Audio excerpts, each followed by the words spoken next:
Dans ma précédente vidéo, j'avais parlé du... Attendez, je vais décaler un petit peu, qu'on voit pas trop le mur. Dans ma précédente vidéo, j'ai parlé de la musique et de l'impact de la musique sur nos personnes, mais j'ai pas traité en fait le sujet de fond, j'ai pas traité vraiment l'impact de la musique sur nous en rétention séminale.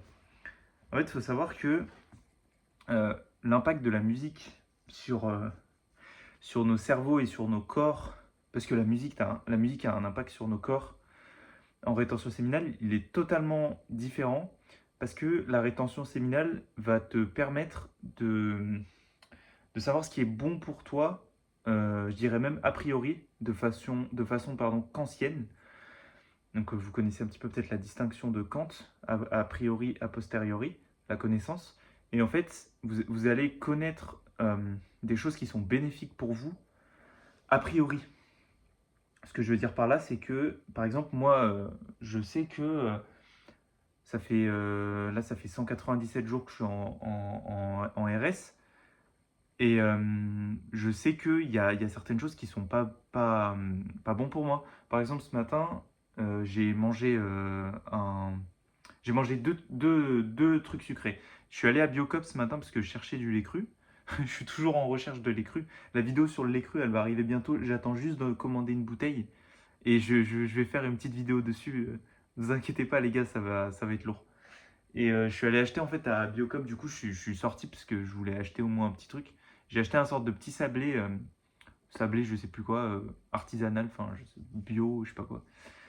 Et je l'ai mangé. Et après, je suis allé chercher un peu à droite à gauche dans des fromageries, tout ça, voir s'ils avaient du lait cru, quoi. Et je n'en trouvais pas. Et je me suis arrêté bah, là chez moi, du coup, parce que je pars travailler après. Et là, j'ai pris du fromage, des amandes, un peu de tomates.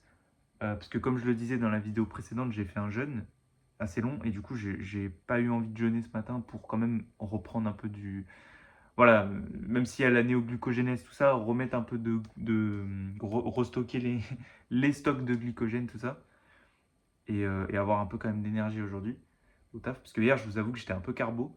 Et j'ai mangé un brownie en fait, vous savez, les petits gâteaux là, de je sais plus quelle marque, mais des trucs vraiment industriels. Et en fait, je sens que dans mon estomac, il y a un truc qui va pas quoi. Genre, c'est pas, ça passe pas super bien. Je le sens directement. Et je suis plus du tout attiré par. Enfin, plus du tout. Je suis très peu attiré par le sucré. Maintenant, moi, ce qui m'attire vraiment quand j'ai faim, c'est j'ai envie de manger du fromage, de boire du lait, de manger euh, de la viande, des œufs, du poisson, les gars. Le poisson très, très sous-estimé. Les sardines, le maquereau, le foie de morue, tout ça. Vraiment très, très sous-estimé. Ou alors des vrais fruits, de la vraie nourriture, quoi. Même des légumes en vrai, mais des bons légumes et des légumes de saison. La patate douce, c'est pas mal. Même si moi je suis assez low carb, parce que pour moi il n'y a pas besoin de manger autant de glucides que ce qu'on mange actuellement. Putain, faut vraiment que je fasse le ménage, les gars, ça commence à être terrifiant là. Je vais passer un coup d'aspi après. Parce que vraiment, c'est pas beau à voir là. Et en fait, ouais, vraiment, on reconnaît vraiment, tu vas reconnaître quand tu seras en rétention séminale, tu vas reconnaître vraiment les choses qui sont bonnes pour toi et les choses qui sont pas bonnes pour toi en fait. Et ça, c'est un truc que je remarque et qui est assez dingue en fait. Euh, Par exemple, les jeux vidéo, j'ai plus du tout envie de jouer aux jeux vidéo depuis que je suis en rétention séminale. Euh, qu'est-ce qu'il y a d'autre?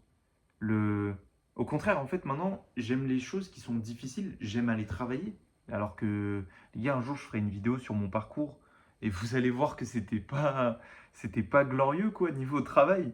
Bon, j'étais un peu ce qu'on appelle un, ouais, un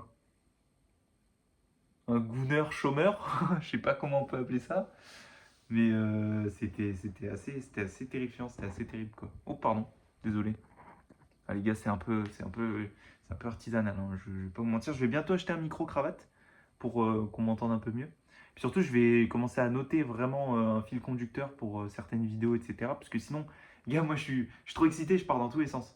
Vraiment. Alors que d'habitude, je suis très monotache. C'est-à-dire je me concentre que sur une seule chose, mais dès que je fais des vidéos, j'ai plein d'idées qui montent, et parce que je suis très créatif, j'ai un esprit vraiment créatif, et du coup j'ai plein d'idées qui montent. Donc ouais, le, la connaissance a priori. Tu vas vraiment reconnaître les choses qui sont bonnes et mauvaises pour toi avant même de les essayer. C'est un truc de dingue. Et, euh, et vraiment, la nourriture, les jeux vidéo, la musique, tu vas vouloir faire des trucs qui sont durs. Tu vas vouloir te priver de nourriture, tu vas te priver de sexe parce que tu es en rétention séminale. Tu vas te priver de jeux vidéo, de distraction, donc du divertissement. Tu vas vouloir rencontrer des gens, être avec des gens, des vraies relations, pas des relations virtuelles. Et en tout cas, pas que virtuelles. Et tu vas vraiment changer à ce niveau-là. Et, euh, et ouais, ton rapport aux choses vont changer. Et tu vas vraiment voir ce qui est bon, ce qui est mauvais pour toi. Voilà, hein. Je crois que j'ai pas grand-chose à dire de plus pour cette vidéo aussi. Je sais pas quelle heure il est. On est le 9 juin aujourd'hui. 9 juin 2026. De 10h30, 10h35, quelque chose comme ça. Je suis toujours à la recherche de ce fameux lait cru. Je vais le trouver. Et je prépare une bonne vidéo dessus. Et voilà.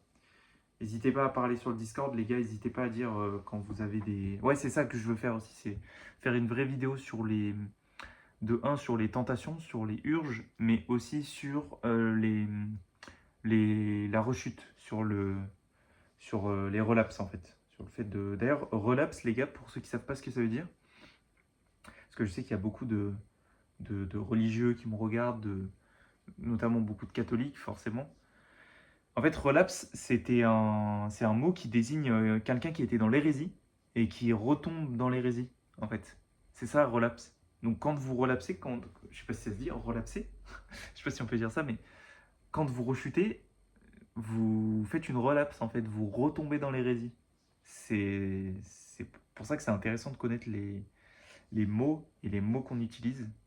Et, euh, et voilà, j'ai beaucoup de poils quand même, les gars. Je vois que je sais pas si c'est la rétention, mais j'ai pas ma barbe, enfin ma barbe, c'est pas une barbe, hein, mais mes poils ont quand même un peu poussé, je les sens un peu plus densifiés. Après, les gars, enfin, c'est très rare les gens qui ont des barbes vraiment très jeunes. Moi j'ai 22 ans, jusqu'à 30 ans, généralement, tu vas pas développer une barbe de bûcheron, mais si t'es en rétention, si tu manges bien, si tu fais du sport, si tu jeûnes, tu as de l'hormone de croissance, si tu dors bien, si tu travailles, si tu fais des trucs d'homme, bah en fait tu vas. Quand je dis je fais des trucs d'homme, c'est pas en mode genre ouais je suis un mal alpha machin. Non, c'est juste être dans une énergie masculine. Bah en fait tu vas voir que tu vas vraiment développer des traits masculins, même physiquement, même si ça met du temps à venir. Et voilà. Ce matin je me suis réveillé. Moi je me réveille toujours avec la lumière du soleil naturel. Je me suis réveillé tranquillement cette nuit. J'ai eu deux rêves humides, les gars. Deux rêves humides. Ça faisait vraiment longtemps que ça m'était pas arrivé. Enfin, ça faisait au moins 2 mois que j'avais rien eu. Et je commençais à me dire, putain, c'est bizarre, quoi. Donc vraiment, quand t'as trop de pression, quand t'as trop de pression dans le bas-ventre, tout ça, réfléchis quand même au fait que c'est peut-être juste que t'as pas eu de pollution nocturne et de rêves humides depuis longtemps, quoi. Voilà. Merci à tous de m'avoir écouté. Euh, N'oubliez pas, ne vous écartez jamais de la voie, les gars. Continuez sur ce chemin. Continuez à avoir foi en vous, à avoir foi en Dieu, à garder vos couilles bien remplies. Et, euh, et voilà, les gars. Merci beaucoup. Et je vous souhaite une bonne journée et un bon courage. Et ciao, ciao. À bientôt.